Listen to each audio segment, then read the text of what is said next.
Class 10 में जो तीसरा लेसन है वो है बहुपद। और इस बहुपद को पढ़ने से पहले आपको इसके बारे में जानकारी होना आवश्यक है कि बहुपद है क्या।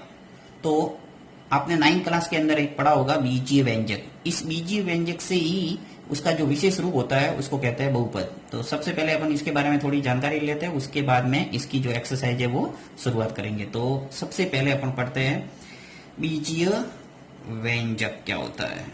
बीजीय व्यंजक, अब ये बीजीय व्यंजक है, उसको समझने से पहले आपको पढ़ना पड़ेगा चर और अचर। तो देखिए सबसे पहले बता देता हूं चर और अचर। अब सिंपल सा तरीका आपको याद रखना है कि चर यानी कि जितने भी एबीसीडी के अक्षर है, यानी कि X Y Z A B C, ऐसे समझ सकते हैं कि ए से लगाकर जेड तक ये सभी अक्षर है वो चर के रूप में काम आते हैं। यानी इनका मान है वो बदलता रहता है, अर्थात एक्स का मान कोई भी आ सकता है प्रश्न के अकॉर्डिंग। तो ये सब वैल्यू है वो क्या कहलाती है चर। और अचर के रूप में आपके जितने भी गणित के अंक आएंगे, जैसे 1 2 3 4 5 इस ढंग से अनंत तक, ये सभी अंक है वो क्या हो जाएंगे अचर। तो आपको ये ध्यान रखना है कि चर और अचर से मिलकर जो व्यंजक बनता है उसको बोलते हैं बीजीय व्यंजक। यानी कि चर और अचर आपस में प्लस माइनस गुणा और भाग द्वारा अगर जुड़े हुए होंगे, जैसे कि देखिए इसके अंदर मैं लिखता हूं कि 2x, तो ये हो गया एक बीजीय व्यंजक, यानी कि 2 और x है वो गुणा के रूप में जुड़ा हुआ है। इसी प्रकार ऐसे लिख सकता हूं मैं 2 + x, यानी प्लस के रूप में जुड़ा हुआ है, तो भी ये क्या है बीजीय व्यंजक। यदि जैसे लिख दिया मैंने 2 - x, तो भी क्या है ये बीजीय व्यंजक। अब x की जगह आपके कोई भी आ सकता है, मैं सिर्फ x लेके आपको समझा रहा हूं कि x y z a b c d कुछ भी आएगा तो वो क्या होगा बीजीय व्यंजक।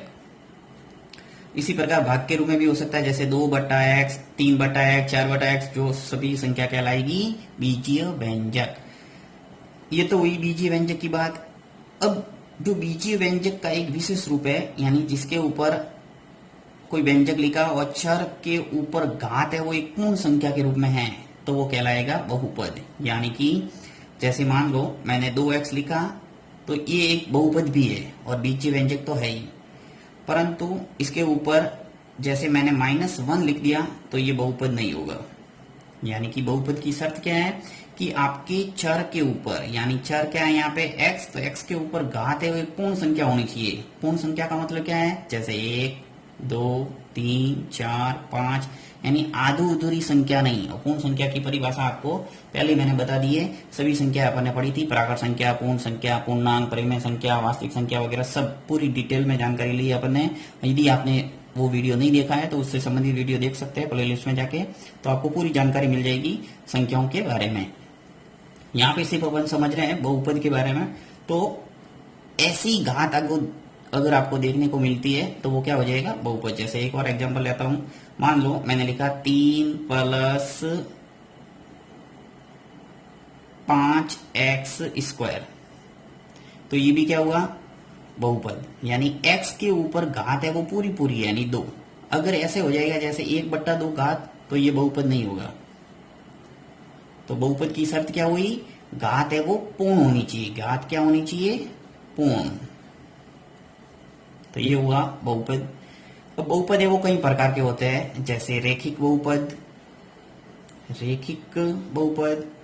द्विघाती बहुपद, और एक होता है त्रिघाती बहुपद। ऐसे जैसे जैसे घात बढ़ती जाएगी उनका नाम है वो बढ़ता जाएगा। जैसे देखिए रेखिक बहुपद किसे कहेंगे, जिसके ऊपर चर के घात है वो 1 होगी उसको बोलेंगे रेखिक बहुपद।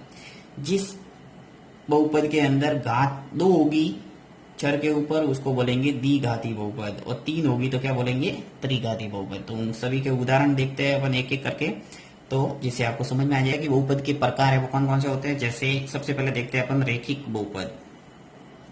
रेखिक बहुपद, अब रेखिक बहुपद की परिभाषा क्या हुई कि ऐसा बहुपद जिसमें चर की घात क्या हो 1, यानी 1 घात वाले बहुपद को क्या बोलेंगे रेखिक बहुपद।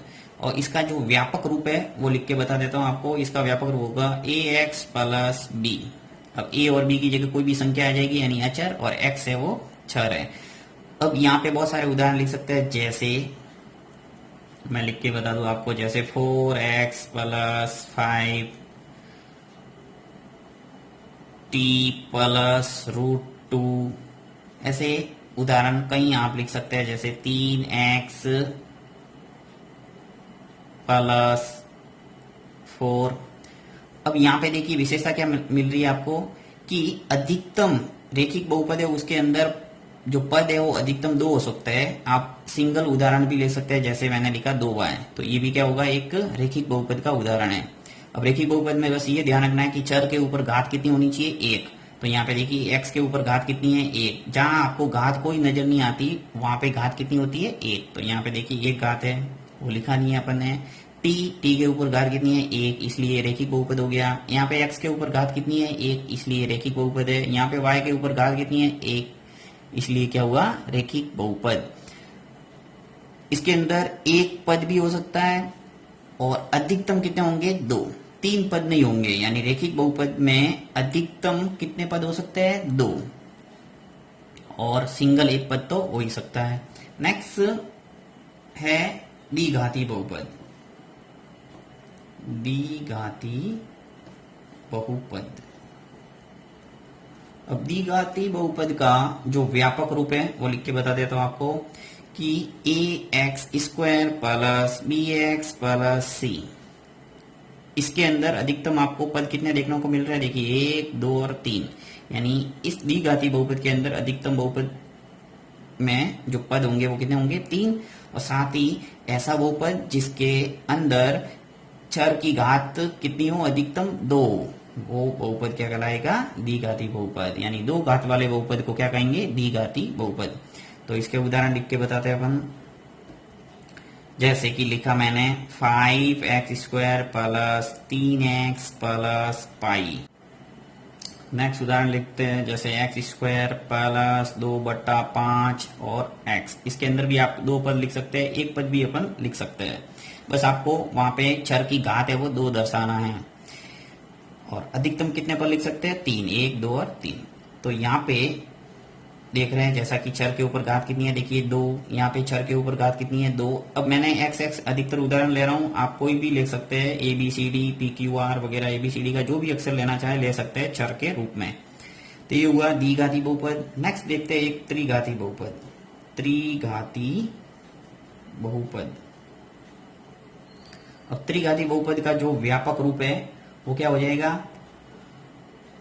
ax³ plus bx² plus cx plus d। यानी कि इसके अंदर अधिकतम जो पद है वो कितने हो सकते हैं, 4, 1, 2, 3 और 4। तो इसका मैं उदाहरण लिख के बता देता हूं।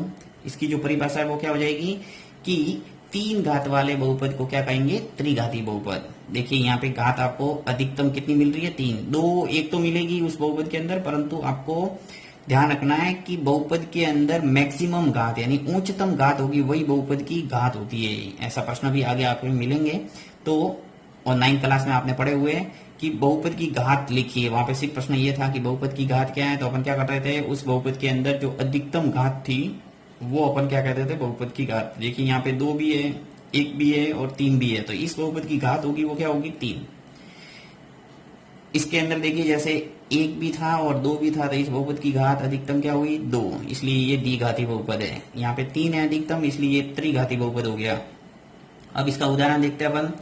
चलिए जैसे उदाहरण अलग अलग देख सकते हैं। एक तो मैं 4 संख्या वाला ही लिख लेता हूँ, 4 पद वाला, जिससे आपको क्लियर हो जाएगा। जैसे 2 की घात 2, x की घात 3, 4x² प्लस 6x प्लस 7, कुछ भी लिख सकते हैं आप।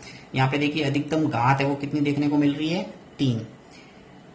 तो इसके अंदर 4 पद वाला लिखा। अब आप 1 पद वाला, 2 पद वाला, 3 पद वाला सभी लिख सकते हैं, उससे कोई फर्क नहीं पड़ेगा। जैसे मैं 1 पद वाला ही लिखता हूँ, देखिए 4x की घात 3, तो ये भी क्या हुआ, एक त्रिघाती बहुपद है।